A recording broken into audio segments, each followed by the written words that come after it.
And let me share my screen. All right, folks can see that.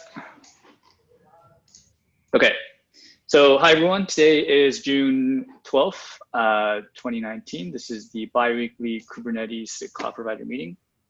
We have a pretty light agenda and mostly wanted to go over action items from KubeCon and also go through our 115 backlog and make sure that things are in an updated state, because I don't think we've touched that in a while.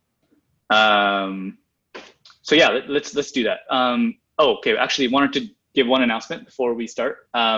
So the discussions around SIG consolidation has been well, that discussion's done, right? I just want to remind everyone that the deadline we set with steering was July 12th.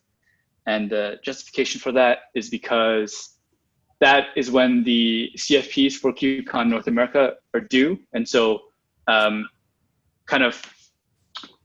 making sure everyone is under the new SIG structure by then will give us plenty of time to make sure that we can plan for all the user group sessions at KubeCon San Diego. So the plan is you can opt in early to be a sub-project under the SIG, and if not, we're just gonna kind of fold everyone under in one PR on July 12th. Sound reasonable to folks so far? All right, awesome. Okay, so there were two big action items from KubeCon. I mean, there were a few others, but I ended up just throwing it in our backlog, and we can chat about those then. But the two have been formalizing entry removal timelines and user group adoption. So people can see this, right? The diagram here. So this is the diagram that, awesome. So this is a diagram that Walter and I sort of worked on a while back, but we never really formalized it in a SIG. And a large part of that was because we wanted storage folks to get involved, because we want to align removal of the cloud providers entry with the volume plugins entry, because a lot of the code there overlaps. But yeah, I wanted to more formally share this timeline with folks, get opinions, and maybe eventually come up with a concrete concrete release where we're gonna actually, delete all the providers in tree. And so Q2 2019 or Q2, Q3, which is where we're at, is getting all the dependencies removed from KK and moving it to staging directories. And so we've done that in 115. And so heading into Q3, it's going to be a lot about building the out-of-tree providers, getting them in a decent state where we can get early adopters and all that. And so that would mean, if we follow the timeline, it'd be Q4 2020 when we are able to kind of delete all the code and dependencies in tree. Does that seem like a reasonable timeline to folks? Does anyone have changes they want to suggest here? I mean, we don't have to finalize anything now, but wanted to just share this ahead of time. I'll give folks a minute or two to read through it.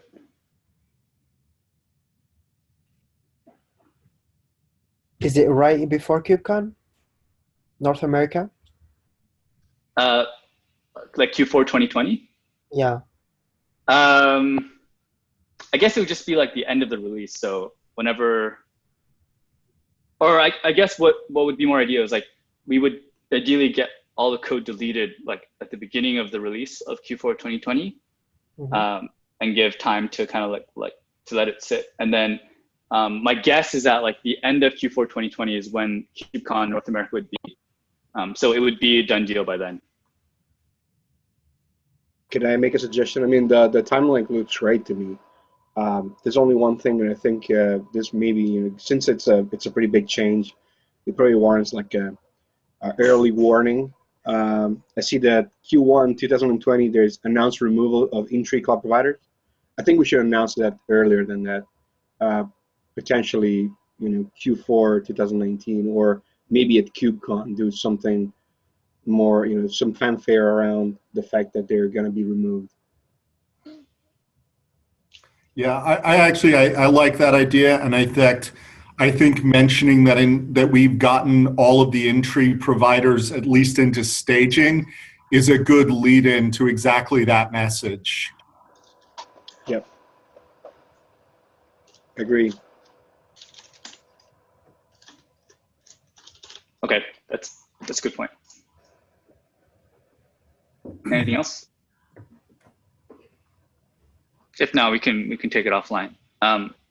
What I'd like to do is, so a lot of the folks in the storage SIG have this timeline too. So what I'd like to do is set up a quarterly sync meeting between the two SIGs, where we can kind of agree on this timeline more concretely, and then kind of start sharing it with other folks in the community and make sure that we're all clear on this timeline, and that we can like really commit to it and make sure it happens. Sound good? Sounds good. Anyone? So I don't want to invite everyone from both SIGs. For folks who want to be looped into those discussions with SIG storage, let me know. And there's probably going to be like a separate meeting for that, because I don't want to pull everyone in when I don't have to. So let me know if you want to be involved in those discussions. Okay, cool. Oh, Steve, I noticed you added an announcement. Do you want to give that announcement before I keep going? You're muted. I'll unmute you for you. Actually, I don't know if I could do that. Steve, you're muted. I don't think you can hear me. Steve, you're muted.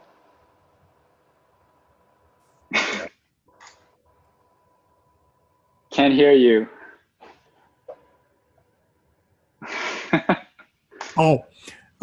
The thing I added was just the session time for the SIG session in KubeCon China. And that might be a change from the original because the government wanted the venue back on the last day, resulting in the CNCF shuffling session times around. So that's the time as of right now. And there's a link to that session, and Chris and I composed a deck that I think is already visible. At this point, I think the deck is probably a draft. We might tweak it a little bit before we go on the air, but it's pretty close. Awesome, thanks. So next action item was user groups. So I know, Steve, there was discussions around VMware being one of the few that's going to take this on early. Were there any other providers here that were interested in taking up the user group thing now, or are we kind of just waiting it up to see if when user groups become more solidified? Steve, have you looked into that? No, I haven't. I volunteered to do it, but I don't actually know who I need to approach or what the next step is to cause that to become official. Is that going to have to be submitted to the steering committee or something? Or how is this, does anybody know how this is likely to work? There've been a lot of conversations, but I don't think that there's anything that I've encountered that I would interpret as some official decree that this is a done decision. Yeah, so I think there's a steering committee. Aaron commented on something somewhere, but I can't remember. Yeah, so the requirements for user groups is in here. Community/community steering governance, and there's requirements somewhere here.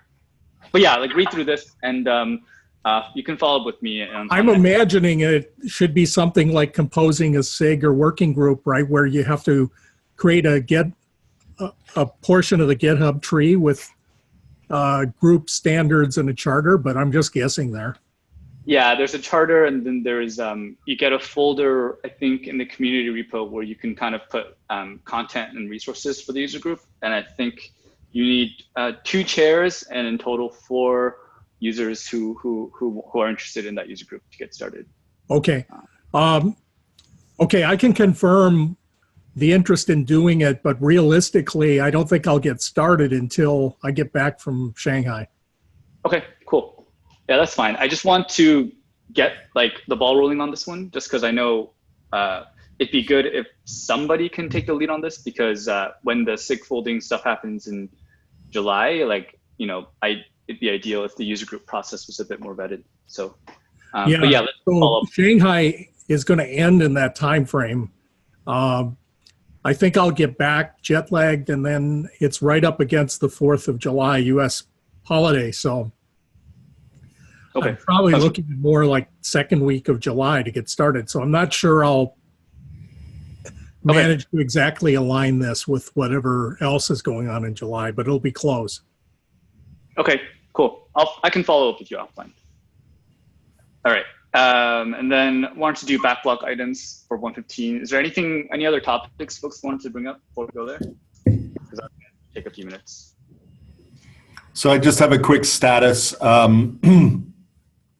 The network proxy, which is the SSH tunnel replacement so we can remove cloud provider from the Kube API server. We didn't actually get it into 115, but we do have a working PR out if anyone is interested in looking, and we expect that to actually move forward. And Andrew's already brought up the details. It's this one, right?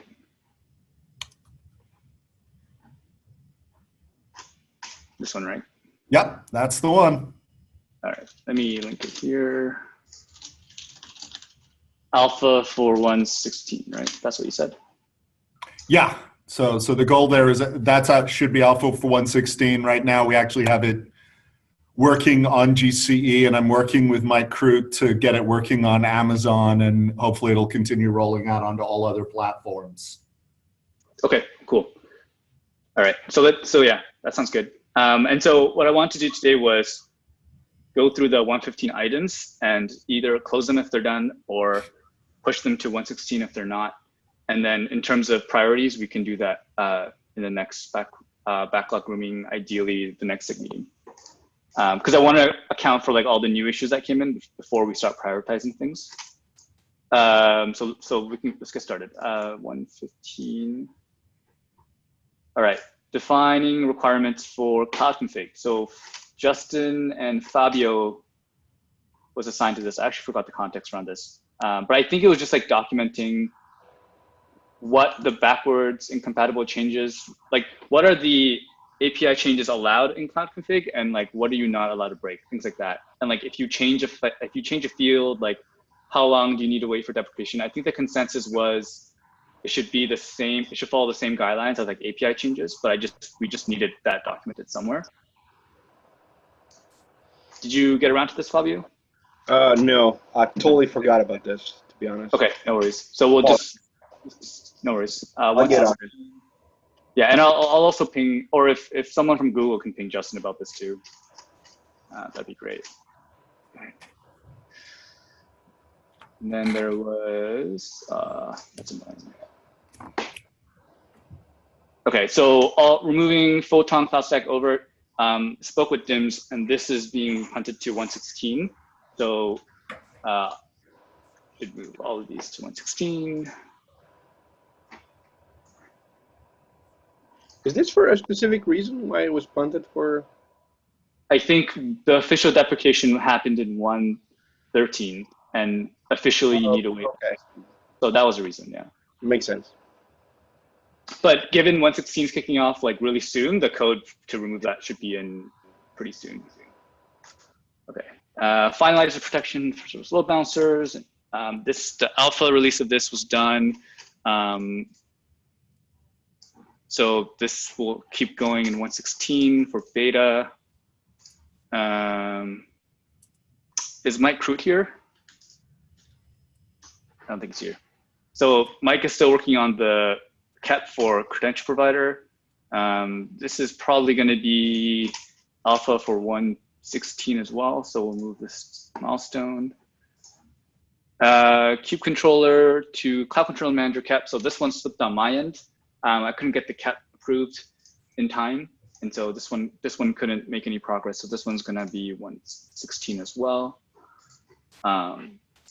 So this KEP is probably going to require a lot of like design thought into design. So if folks are interested in how to do this migration more seamlessly, or like if you work on a cloud platform that is going to need this migration mechanism, then feedback and help in this area would be great. So right now, as part of the extraction migration subproject, we're working through the design of this right now.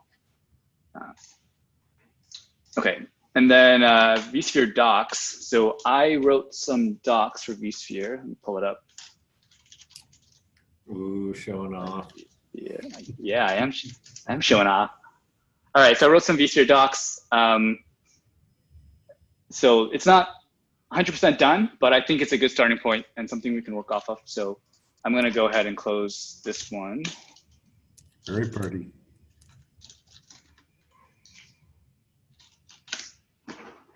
And now I get to scold everyone else for not having docs. Oh, moral high ground is regained. Any OpenStack folks here? Oh, okay, I see Mike joined. So let's go back to the credential provider. Mike, do you have any updates on this one? So I know it's going in for 116, but do you want to add any more details to this? I need to update the KEP for this. I have a revised version of it. I've been working on a prototype of the actual implementation. I wouldn't call it stable, but it's almost close to a place I'm ready to share it. Okay. Just quickly for both Mike and Andrew, over the last day, I've actually, for other reasons, been investigating leader election load against the API server, and it was somewhat surprisingly high. So we may want to chat about that in conjunction with both your caps. Okay. Is this like the leader election mechanism is high, or because of the watchers that it's causing like high load and other things? Good question. At this point, the best I can tell you is, depending on which metrics you believe, it seems to be between 10 and 20% of all Kube API server traffic is related to leader election. Okay, gotcha. Which is a little higher than I think it should be. And yeah, I'm a little worried if we're going to bump that number up. Okay, and do you also have metrics on like if it depends on the type of resource you're watching? So like if you're watching, like you're not watching any endpoints and using leases, does that affect it at all? Almost certainly, and I'm still trying to drill down and get one set of numbers, because right now, depending on how I do the queries, I get two numbers, and I'm trying to understand why they're different, and then I'll start breaking into where exactly the load is and why it's so high. So that's an ongoing. I just figured I'd give you guys a little heads up. Okay, cool, thanks. Yeah, let's talk in the sub-project meeting for that. Cool. Okay, any OpenStack folks on the call here? I think Chris is traveling right now. Okay. All right, GCE docs, any updates on this one?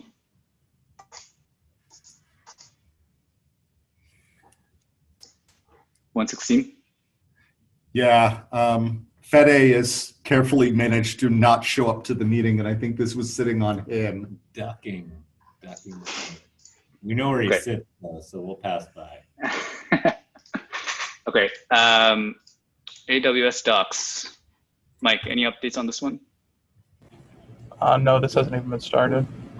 Okay, 116. Oops. And I thought there was an Azure one. Am I going crazy? Where's the Azure one?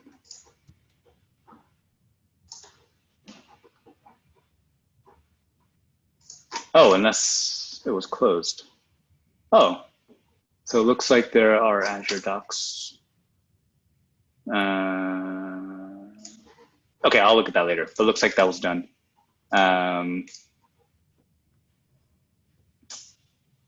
Next one is investigate alternatives for out-of-tree PV labeling. So this had some discussions with storage around what to do with the PV admission label controller. This was punted because,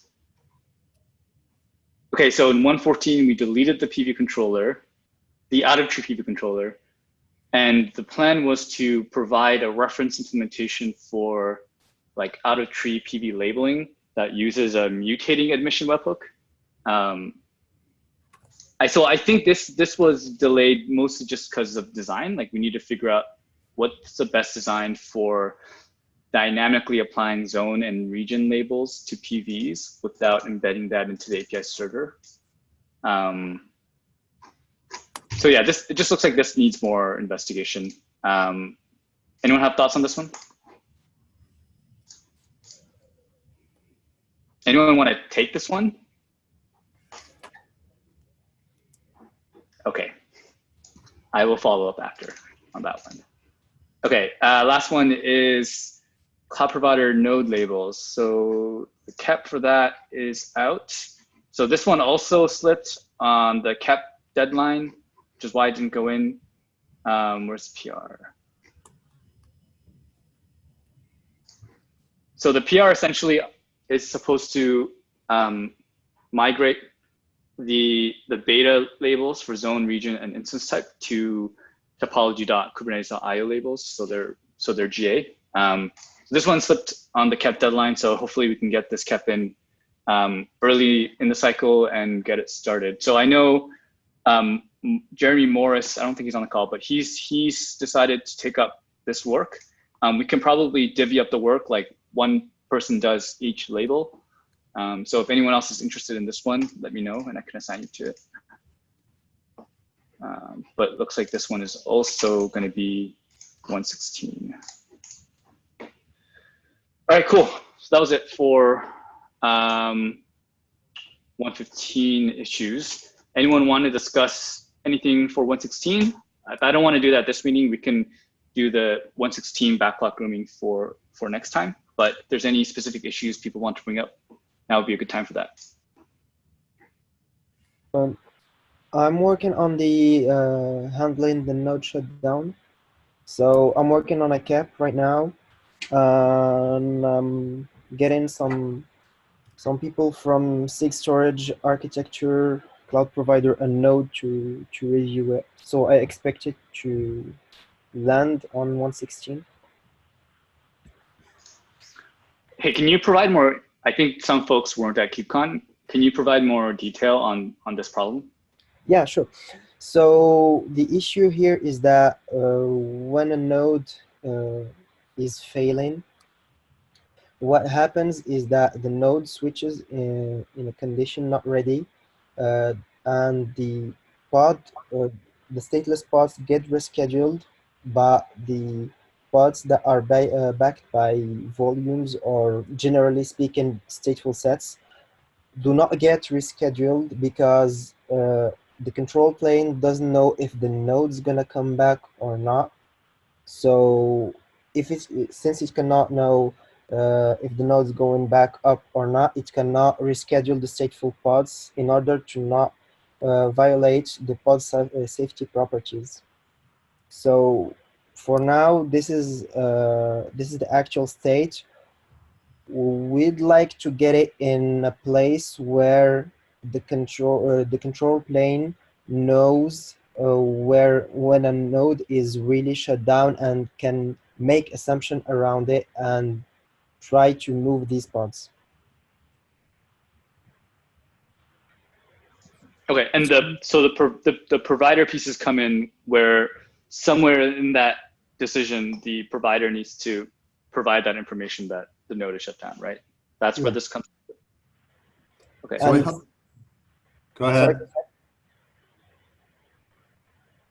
So I thought we actually had a part of the end of life cycle controller actually had a specific cloud provider call to say, do you still know about this node, which was triggered by the heartbeat failures.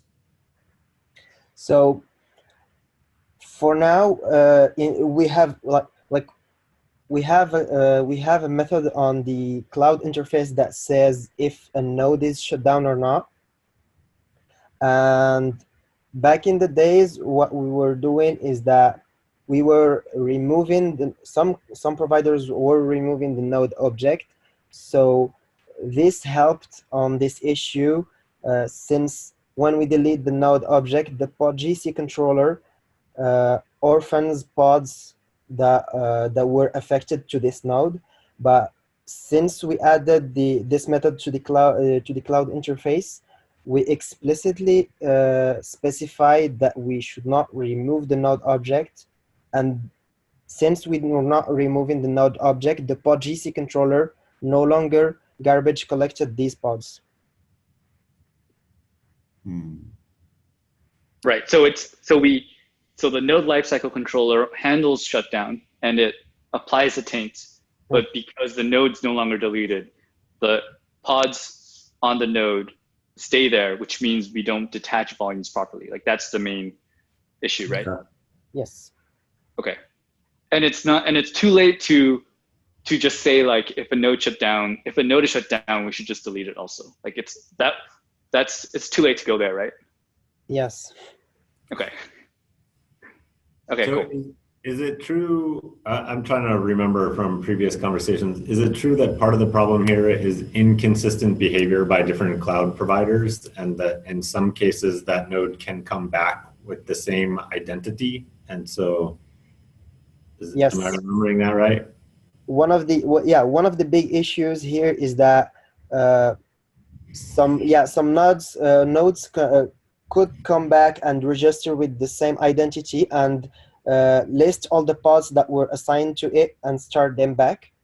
And so if we acted on this taint that informs us that the node is shut down, we could basically violate the guarantees of pod safety.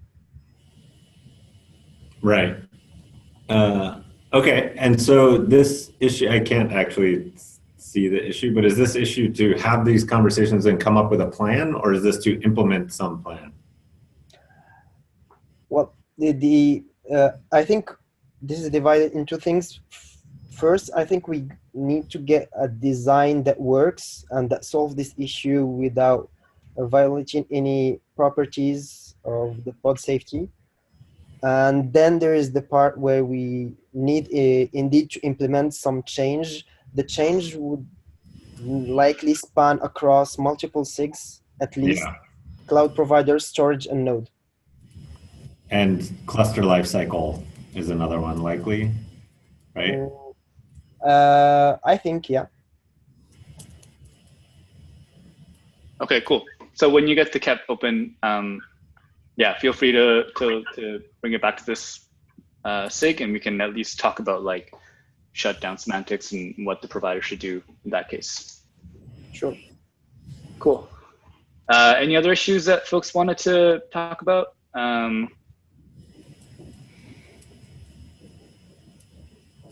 Okay. If not, we're going to revisit the backlog probably next SIG meeting for 116. So we can talk about those then. All right. If there's no other agenda items, we can end early. Last call. Anything else people want to bring up?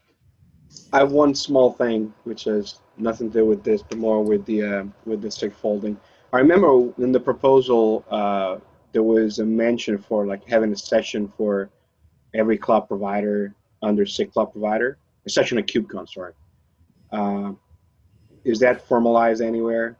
I don't even know who's running. Who's group discussion, I think, and that's why the timeline for the user group discussions are important, so that by the CFP for KubeCon San Diego, we have that. I was actually looking for the user group. I wasn't able to dig it up out of my email either, but I had that same question to alert those that care here about how to do that.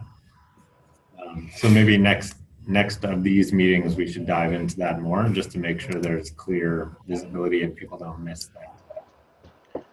And I'm asking out of curiosity because I don't even know who's like handling, this sort of stuff, on the KubeCon side. So that's totally. Yeah, normally the SIGs and working groups get separate invitations from the CNCF that come out a week or two after the main CFP opens, but I don't think they've sent those out yet. I haven't seen them. Okay, so it seems like the action item here is I can send something to the mailing list that has more concrete steps for how to start the user group, and then I will talk to someone in SIG Contrib X on like who to talk to make sure that this is on the radar. I know you mentioned that they wanted 4 users to charter a group, and one of the things I've noticed just watching the VMware SIG attendance is we have users showing up, but they're not consistently showing up in the form of one individual never misses a meeting. So putting these users in kind of leadership positions running the thing might be a challenge. Yeah, it's like the instructions on electronics. You only go there when there's something you need help with, right? Yeah. When you've already broken the thing you bought. So hopefully we can accommodate that in the process, or I'm going to raise it as an issue, because I think getting a user to sign up to consistently manage a recurring meeting is going to be a challenge. Okay, yeah, that's a good point. Okay, maybe we can, so there's a mailing list for the user group governance. So maybe we can raise it there. I'll add you there if you're not in there already. Cool. Okay, any other items to talk about? Going once, going twice. All right.